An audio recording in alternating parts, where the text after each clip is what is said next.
How's everyone doing? Happy Tuesday.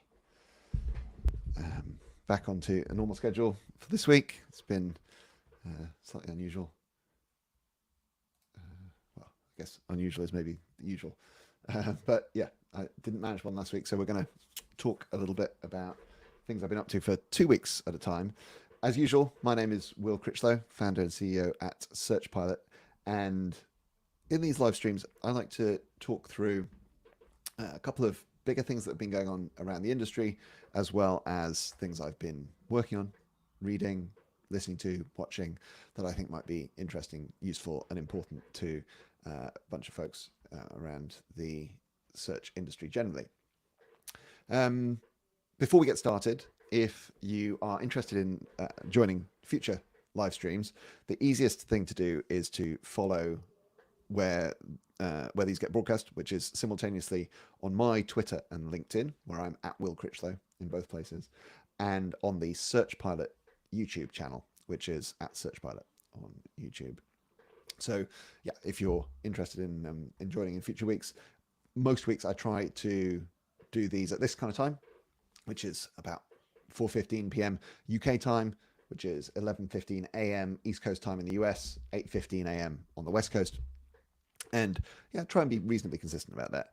There is a landing page somewhere, I'll have to tweet it out, where you can sign up to get by email if we're doing these at different times.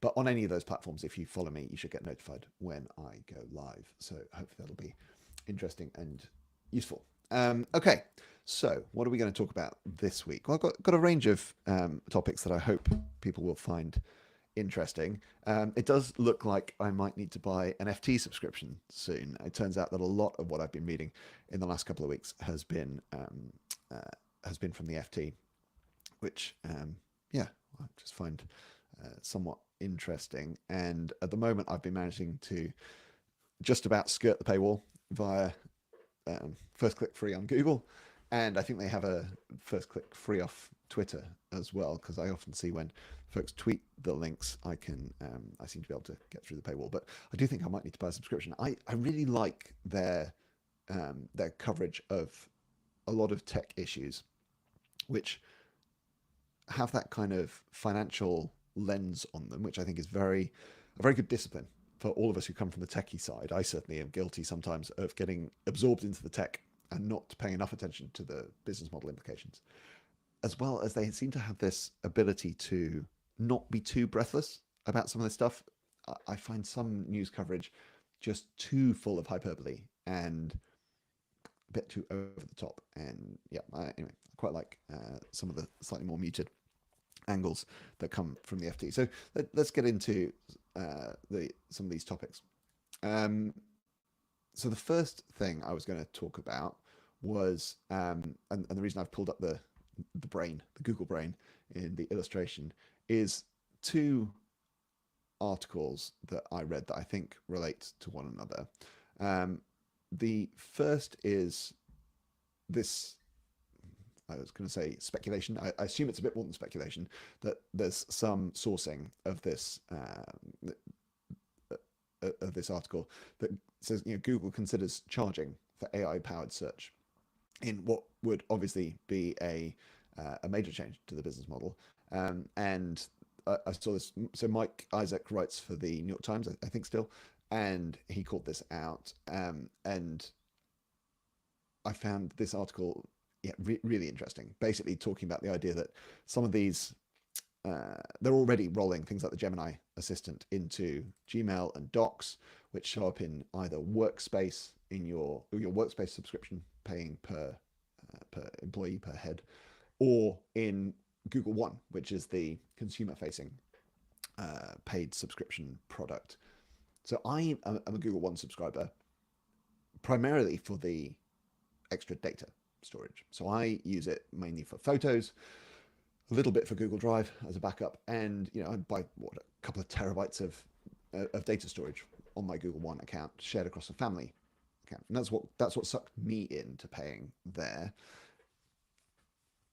And that's an interesting thin end of the wedge. And what if you start paying for more things personally? And then as a company, obviously, we pay for Google Workspace, which I saw a stat from Okta the authentication login folks, single sign-on, showing that in the tech world, Google Workspace is the most paid for subscription across the board, whereas outside of tech, Microsoft 365 is the top of that list, and Google is way down. So I realize that's a tech bubble thing, but I don't know how many people pay for Google One. I'm sure that data is out there somewhere, and I could look it up, but I don't know off the top of my head. But I've been wondering, what if that starts looking more like Amazon Prime? So storage is the thin end of the wedge, as I say. So that would be like the equivalent of free delivery, which was the original Prime use case. And then you bundle on all these other things that you may or may not use, may or may not want, but over time you start getting sucked more and more into the ecosystem. So this is Prime Music, Prime Video, some of those other kinds of features. And yeah, the Google equivalent could be AI add-ons. But what I find fascinating is this idea of what if they charge for the sum of the AI integration into search? And particularly, I guess this would be the search generative experience is the implication. And I find this fascinating because you can read this as very bullish or very bearish on the underlying tech and the demand for it. So I was having this conversation on LinkedIn, I think it might have been with Mike King, of do you think, so supposing they did this, is this because they want, it's expensive to run and they want folks who are prepared to pay for it to have the premium experience? Possible. Or in fact, is this kind of a way of having plausible deniability for not giving it to anyone, really? Maybe this is not something people want at the moment. And this, for all the buzz around ChatGPT, the speed to 100 million users, the buzz around its integration into Bing, and all of this kind of stuff. And I'm actually very bullish on AI generally. I'm not convinced that it is the best interface for a lot of what we use search for. It's clearly good for something. There are clearly some searches where ChatGPT is better, but with the explosive growth in ChatGPT and Bing Chat in particular, we haven't seen that yet show up in the search numbers, particularly in the referral traffic numbers, and it hasn't dented Google. I still am of the opinion that this is mainly incremental. It's a little bit like the last time we went through this was the rise of social media. I don't know if everybody remembers the hysteria that accompanied the growth of social media in the late 2000s, I guess it would have been. So Twitter launched in 2007, if I remember correctly, 2006, somewhere in that range. Facebook newsfeed came out around the same time. That you started seeing those being explosively fast growing sources of referral traffic to many websites. And of course, whole business models were built on this, right? This was BuzzFeed. This was many of those kind of media properties. But there was a lot of speculation at that time, a lot of fear mongering potentially at that time that this was going to reduce the amount of organic search activity and certainly the amount of organic search clicks out. The speculation being that people would stop asking Google for the best Italian restaurant near me and instead ask their Facebook friends or their Twitter followers where they should go to eat. Of course, they did that, but they didn't do it instead. They did it as well. And this was the big story to my mind of that subsequent decade, right? 2007 to 2017 would have been that the moral of that story was that it was incremental.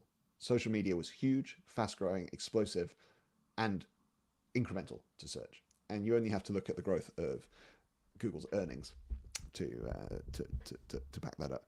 And so if I'm right about that, then I think the analogy to draw is that chat AI models and all the stuff coming from large language model research is going to be a sustaining innovation, mainly to Google in the language of Clayton Christensen, rather than a disruptive innovation. In other words, it's not going to kill Google, it's going to make Google stronger.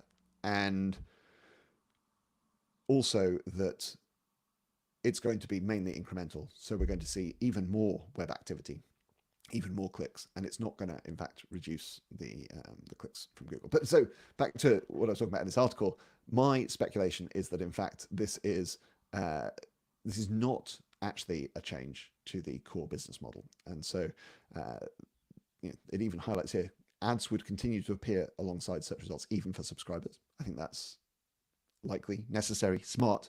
You're not about to replace what is it now? Hundreds of billions of dollars of revenue overnight. Those ads need to remain there. And there is an adverse selection problem that if you allow people to pay to opt out of ads, the people who opt out are the most valuable people that advertisers are most keen to reach. So I think it'd be very damaging to Google if they allowed people to opt out of ads. Oh, here we go. $175 billion in revenue from search and related ads last year. And so, yeah, my speculation is that what we're going to end up seeing is that there will be more and more of these features that are premium, that do come from subscription, partly because they're expensive to run, partly because they're extras. They look more like Workspace. Gemini looks more like Workspace to my mind than it looks like Search. And it's a different product. Maybe some of that starts feeding into Search, and the speculation that's in the FT here of this being, what if you're effectively charging for enhanced search? But actually that part is misleading. Core search stays the same, ads stay the same, regardless of whether you're a subscriber or not. And improved search is not, in my opinion, the big driver of folks signing up for this premium subscription model product. They do that for the other reasons, for the storage, for the Gemini models, those kinds of things. And this allows them to have their cake and eat it. It allows Google to compete with ChatGPT and the like, while also defending their core business model.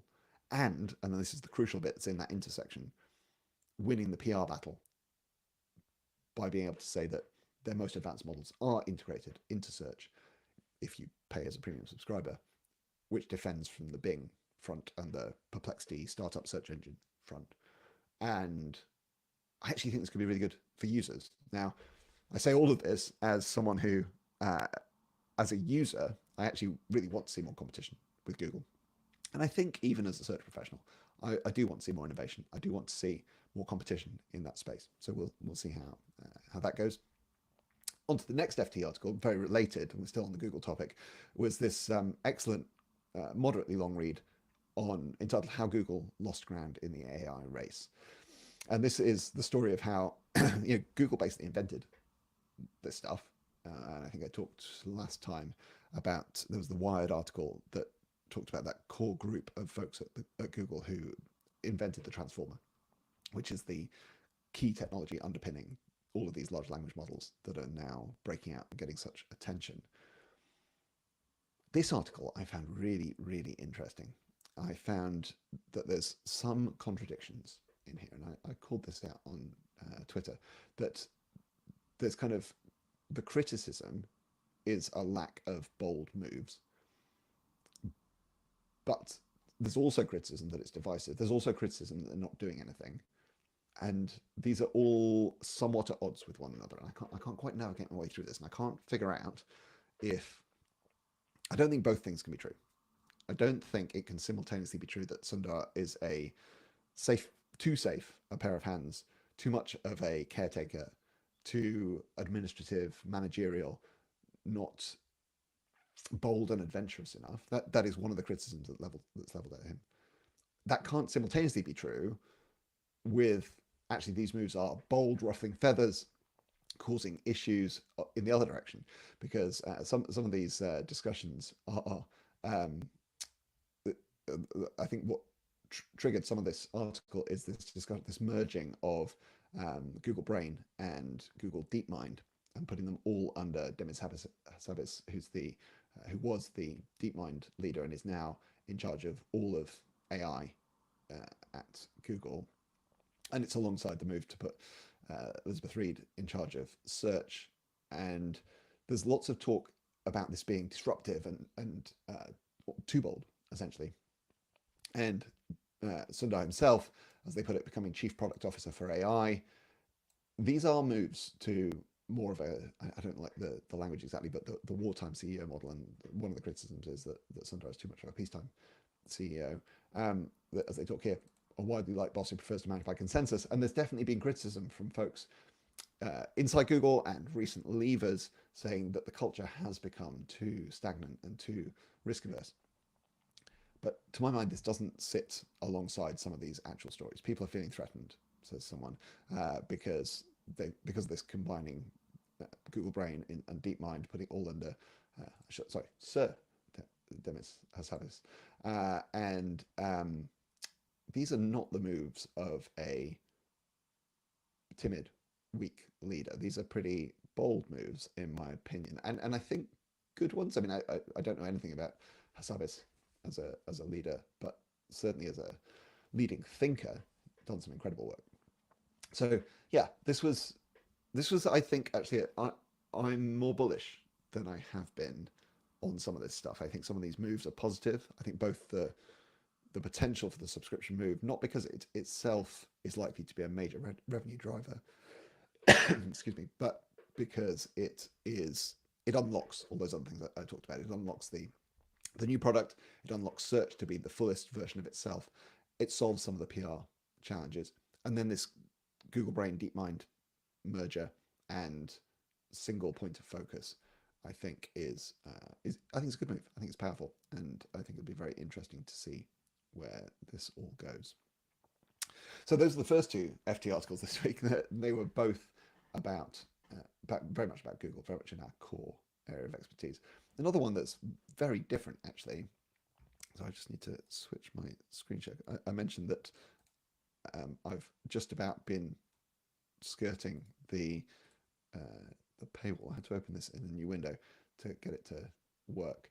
Was Craig, COO at SearchPilot, one of my colleagues, shared this in a Slack this week, and I found it to be one of the most thought-provoking things I've read in the last couple of weeks, which is another FT article, all about class, and particularly about working class diversity. And this is quite a UK-centric article. In general, the FT is quite international, quite global in its mindset, but sometimes definitely shows its UK roots. And this is very UK-centric. Sue Gray, US listeners probably don't even know Sue Gray is. No shame in that. She's the chief of staff to the man who's likely to be our next prime minister, I guess, Sir Keir Starmer, the Labour leader. And what was interesting, or what was called out in this article, was that she didn't go to university, and this is one of the indicators of a class divide in the UK, particularly I have to say in politics, in journalism, in media, and in various other, I guess, high status professions. So I don't think you can be a doctor without going to university, but being a senior lawyer, judge, those kind of things. But certainly in politics, it's relatively rare. This was a very interesting take on things. So the definition that they came up with, or that they were reporting on here, was this idea of measuring class by what someone's highest earning parent did for a living, which is I mean, there's always a bit of conflation of class and money. I think these are not exactly the same thing, but by looking at the profession of the highest earning parent, you're kind of saying, okay, your class is fixed through your lifetime because your parents don't change, I guess. But intergenerationally, progress is possible if you get a higher paying job, higher status job, you move to a white collar job of some kind, then your children become not working class, which, yeah, I don't know if that's true or not. We've been having some interesting discussion and debate about this internally, but what's nonetheless interesting is that this research has shown that there is what they call a UK class pay gap, that at any given level of progression and job, folks earn less if their parents are, or if that person is working class by this definition of what their parents did. And yeah, it's interesting. I think we've seen lots of different kinds of diversity feed into performance in teams. There's lots of research showing how it can lead to high performance, but this has been underreported one and an underexplored one in my experience, partly because I think it's not necessarily captured in official statistics, and we sometimes do look at things like whether an individual has a degree, but we don't go that next level to understand the background that they came from. And uh, as with many of these things, there is kind of an intersectionality to it as well, that this effect is more pronounced for women and for folks who come from who are non-white. And yeah, it's been very, as I say, very thought provoking, and I think there is a lot of scope here to unlock talent, because what you kind of classically find in these situations is that somebody maybe didn't acquire that kind of that polish, the speaking skills or articulate. I'm letting myself my own fluency is letting me down here. They're not quite as articulate as folks with a different background, and that doesn't harm their thinking, obviously. And so, if you can harness that, if you can tap into that, there is untapped potential and all kinds of opportunity here. It does actually have one final interesting side note, which is that the where are we? Yeah, the the gap reversed in the very highest. This is at KPMG, but I'm sure it's reproduced elsewhere. Actually reversed. So if these folks do get ahead, it's possible that they've broken through by being so exceptional that when they do finally reach these leadership positions, they make their way to even more senior positions faster than others. So anyway, I found this all very interesting. As usual, I will be sharing links to all of the things I've talked about here on Twitter and in the LinkedIn comments afterwards, and we can all have some discussion about those. And I'd love to hear your thoughts. I'd love to see any links that you've come across that dive deeper into any of these things. You can also, if you're interested, head to searchpilot.com/live, which is where we host the various resources that might be useful to you. So if you want to see SearchPilot in action, get a demo of our SEO testing platform, just fill in this form here. And if you, there's a bunch of resources that you can follow and find more information about. So if you're new to SEO testing, or you need to educate others in your organization or your boss about what SEO testing is and how it works, we've got a short shareable PDF that you can get to here. We've got tons of test results. We've got a back catalog of SEO test results on our website, and you can sign up to the email list, which means we send you a new test result every other week, as well as some great customer stories. And this is the one I just wanted to highlight, is really proud of some of this work. Skyscanner, growth post-COVID, Stepstone, this is a jobs website, scaling their testing cadence, KinderCare with local search, lots of great examples that you can dig deeper into. This is a customer success stories, but if you head to searchpilot.com/live, you can find links to all of those things. Okay, it's not just the FT that I've been paying attention to this week. In addition, I also have been listening to some really interesting stuff. I wanted to call out Lenny's podcast, which is nominally on product management, product ownership, and product thinking, but has some really phenomenal guests on. And calling out two recent episodes that I listened to and have really enjoyed. One is with Jason Lemkin, who I think I mentioned before is a VC and investor in SaaS businesses, enterprise SaaS in particular. He comes from a sales background, and I find his advice really useful, even though we're bootstrapped and not on the VC train. So we have to take some elements of the advice with a pinch of salt. Nonetheless, he knows what works. He knows the playbook. He knows how to scale these businesses. And actually, I think he talks, and maybe even be in this podcast, about the all of the kinds of phenomenal businesses that are not necessarily suitable for venture backing. And he realizes that's only a small subset of even successful businesses are well set for that. Many, he says, should raise a small round and assume that's all the money they're going to get. In our case, we funded it through Distilled.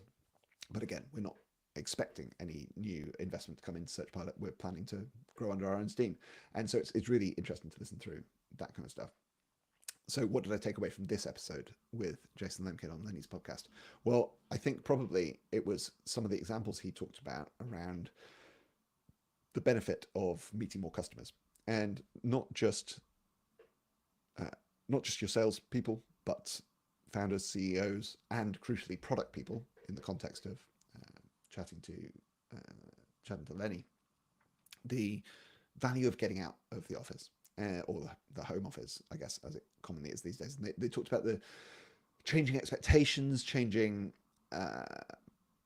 preferences of many folks who have got used to not traveling actually and not necessarily getting out and about. And we've been noticing that it's harder to set up certain kinds of meetings, even with folks we've known for a long time, because people just aren't in the city every day. And that does make it harder to set up those kind of last minute, somewhat spontaneous coffee meetings and so forth. But there's a huge value to perpetually reminding ourselves to meet more customers. So a big part of what I want to do more of, and it's something that we obviously push through the organization. So one of the things I've been doing recently is speaking whenever we've signed a new customer at SearchPilot, is getting introduced to the most senior person I can at the customer side. And I've just been having a couple of simple conversations. So what's led you to invest in SEO testing, and why specifically SearchPilot? I've been getting some really interesting answers to those questions, but particularly on the first one, it's been it's been fascinating that you can make all kinds of different arguments for SEO testing, and we do. The one that has come up in every conversation I've had in the last 2 weeks has been some form of business case. And this isn't rocket science. Of course, it's no surprise that senior leaders care about the return on investment and the business case. But nonetheless, I think it's an area where I need to put even more effort in. I forget if it was last one of these live streams or 2 live streams ago, I was talking through the 2x2, the quadrant of the different arguments for the 4 different business cases for SEO testing, which I think I called insurance, seatbelts, safety net, and panning for gold. And I'm going to be fleshing all of that out into even more of a framework and sharing some more of that in the coming weeks. The other episode that I wanted to call out was this one with Dharmesh. So Dharmesh Shah is founder and CTO at HubSpot, which is a huge business now, worth tens of billions of dollars. Instantly also rumored to be potentially acquired by Google, closing us full loop back to where we started this conversation. I think presumably tying into the kind of analytics side of things, but the workspace side of things, I don't exactly know the thesis. But anyway, point being, Dharmesh is a supremely successful tech founder and also shockingly nice guy. And he had a phenomenal conversation with Lenny. I've talked before about the zigging versus zagging that they get up to. This is the idea that you have to be doing something somewhat counterintuitive or something somewhat different to what the market and everybody else is doing. I'm not going to go deep into that today. I thought I might just share one resource that Dharmesh talked about, which I really liked, which is this concept of flash tags, which I believe Dharmesh came up with and that he's implemented as part of the culture at HubSpot. And these are these hashtags that you can put into, I mean, he said email, obviously you can put them in Slack or wherever else. The idea being you can then search for them. So you can find all of the times that you've used each one. And there's just 4 of them, just 4 levels. And the idea is this is designed to counteract that tendency that folks sometimes have to misunderstand what you're asking for, particularly as a founder or a leader, when you express an opinion on them. Excuse me, slightly losing my voice. So yeah, as he expressed it, there are 4 levels of how much you want to die on this hill. So the FYI is the lowest level. This is, I haven't spent a lot of time thinking about this. You can do something with it or not. You don't need to tell me whether you did. I'm not expecting you to do anything with this. I'm certainly not going to die on this hill. I'm literally throwing it out there in case it's useful to anyone who's reading. Suggestion is stronger than that. Suggestion is something that I would do if I were you. And I haven't necessarily thought very deeply about this, and it's not a strongly held opinion, as he put it. I saw the hill, but I didn't feel strongly enough to commit to climbing it. But I kind of appreciate a quick bit of feedback on this. Do you think this is a good idea? Do you not? Are you going to do it? Are you not going to do it? I think that would be useful. I won't be at all offended if the answer is, thanks, boss, useful, but actually I'm going a different direction with this. It's still 2 levels higher. So recommendation is, I have actually dug into this. this isn't my job, but I have spent some time thinking about it. And you can still choose not to take this recommendation, but please make sure you think about it. You've thought about it. Make sure that you've got a reason why, and that I would appreciate it if you come back to me and tell me what you're going to do and why. And you know, I did climb the hill. I don't want to die on it, but I did climb it. And this is kind of quite strong, I think, actually, in most organizations that are pretty collaborative environments. And this is, as I say, this is stronger than just something I would do if I were you. I have actually thought about this a lot, and I do understand the trade-offs, and I do think you should do this, but it's still your call. The very top level, which Dharmesh says, he's almost never used, but it's useful to have it there so that people know that you're not doing this, is as close as it gets to a directive, I think. Dharmesh definitely talks about not being the kind of person or having the kind of culture where they issue directives exactly, but this is him essentially pleading to please do this. I want you to trust me. Something's gone wrong if you're not going this way, because I really, really, really, really want the organization to do this. And so, as he says, maybe even in person, which for anyone who knows Dharmesh is a ridiculously high bar. And yeah, as he says, don't actually plan to die on any hills, but if I had to, this would be a good candidate for it. So I really like this, and I haven't actually implemented it myself enough to search for these things, but I do like the framework. And what I particularly like, and this has come up in some other places, is the exponential nature of it. And we do this with capability assessments for ourselves and others. So when we've got folks who are looking for a promotion at SearchPilot, we try and grade them on an exponential scale, because a linear scale doesn't really tell you enough about people's extreme capabilities. And this is something we started at Distilled, and the levels go no experience. What it says in the tin, you literally don't know how to do this thing. Basic competence, which means you can do this under supervision and with direction and feedback and review of your work. Core competence, which means that in most cases you can be left to do this task unsupervised. You won't even need feedback. You don't even need review. It's quite a high bar, and you can be an exceptionally valuable member of the team with a range of core competency. But there's still 2 or 3 levels, 2 levels, I think, above that, where that's the level where you can just operate on your own. The level above that is what we now call SearchPilot expert, used to be a Distilled expert. So that's basically when you look around the business and you find a ton of people with a core competency in this area, when they get stuck, who in the business do they turn to? And this is an emergent property. So this is not just about being good at something, it's about being helpful, it's about sharing that knowledge, about being known to be good at that thing. And typically you might find that senior folks are SearchPilot expert in a handful of areas. Very senior folks might be in quite a broad set of areas. You can't force this, you have to be genuinely helpful. And the level above that is renowned expert, which is the same, but outside the business. So people actually ask you to speak on this at conferences and so forth. And maybe you've literally written the book on the subject. And that's deliberately a very, very high bar. And it's similar to this, how high a bar this plea element of things is I think sometimes by having that exponential scale and having the very top be so hard to achieve, it puts the rest in perspective. And, if you ask people to grade themselves out of 5, everything's a 4 or a 5. But there can be value in having everything be a 3 and saving those 4s and 5s for the really standout exponential stuff. Anyway, enough about that. I was talking about things I listened to. So this all came from the Lenny podcast. As I say, the 2 episodes that I really recommended.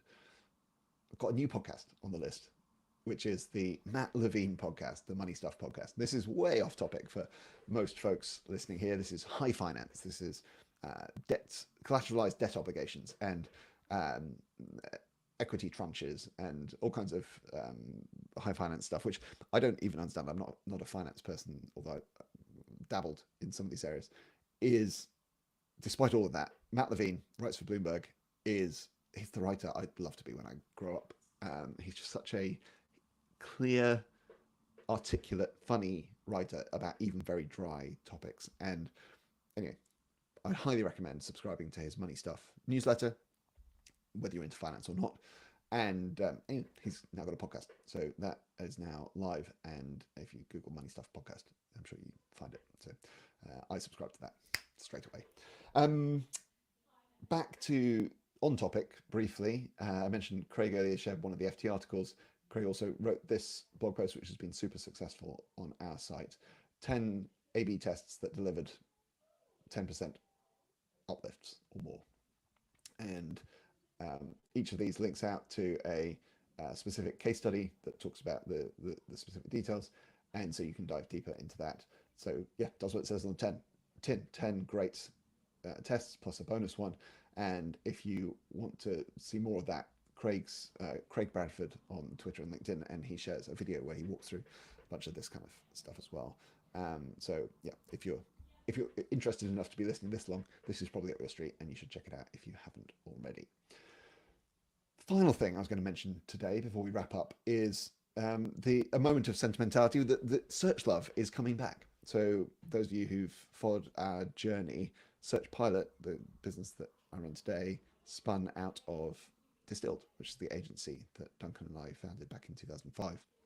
And for the last decade or so before we sold Distilled, we ran a conference called SearchLove. And SearchLove started in London, ended up on the West Coast and East Coast of the US as well.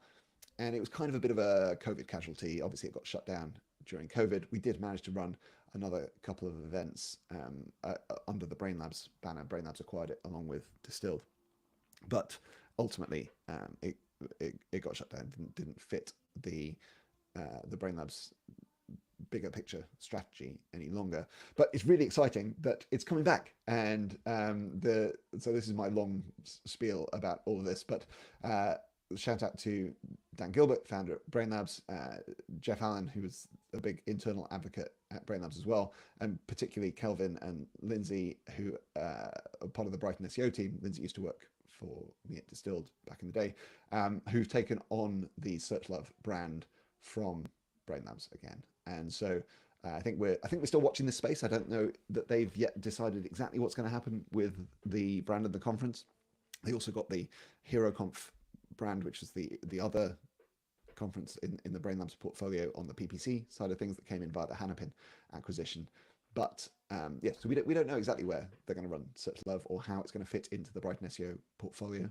But it's staying in the family with Lindsay running it, and that's very exciting. So I'm looking forward to once again being able to take that stage and see some folks at another SearchLove, which we didn't think was going to happen again. And yeah, I won't get all sentimental about it. You can read my post, but it was one of those things that it was one of the little regrets that I had of the way things went with the acquisition and subsequent years. Obviously, very COVID impacted. And so, yeah, on a personal note, really excited that that's coming back. But anyway, to wrap up on the SearchPilot side of things, I mentioned earlier, but if you head to searchpilot.com/live, you can fill in this form and get a demo of SearchPilot if you're interested in hearing more about how our testing platform works, as well as having a bunch of resources. So customer success stories, introduction to SEO testing, and individual test results, and the email list. In the meantime, thank you for joining me here. I'll be back same time, I think, next week. If you want to follow me, I'm at Will Critchlow on Twitter or LinkedIn, and this goes out live in both of those places, along with on the YouTube channel of SearchPilot, which is at SearchPilot. And if you follow along there, you'll get to follow every live stream, which is typically on a Tuesday, 4:15 p.m. UK time, 11:15 a.m. East Coast, 8:15 a.m. West Coast. And I'll tweet out a link so you can get on the email announcements and all the rest of it. But in the meantime, enjoy the rest of your Tuesday, and thank you for joining me. Take care.